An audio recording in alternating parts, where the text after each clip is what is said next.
It was at this time 24 hours ago that the fire brigade received a routine call to answer an incident at King's Cross. It was one of hundreds of calls they regularly receive throughout the day. But within minutes it became clear they were dealing with a major disaster. Tonight here at King's Cross, fumes from that blaze still linger in the air.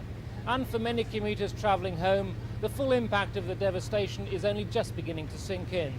The investigation into the cause of the fire will go on long into the night. It's still not clear how it happened, but experts who've researched fires for London Underground are convinced some form of highly inflammable fuel must have been involved.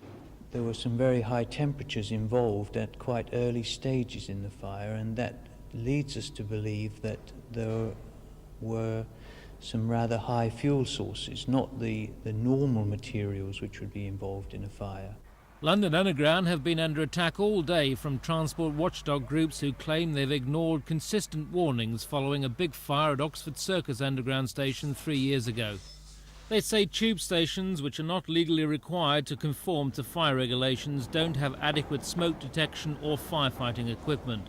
There have also been claims that cutbacks in staff, including maintenance workers, may have worsened last night's disaster.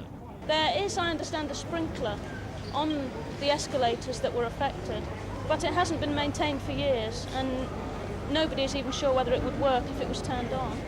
Tonight, 24 hours on, there are still many unanswered questions.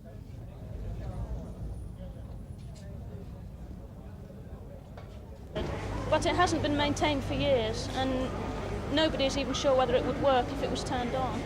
How do you know that? That's something I've heard from the representatives of the staff who work and clean the escalators down there.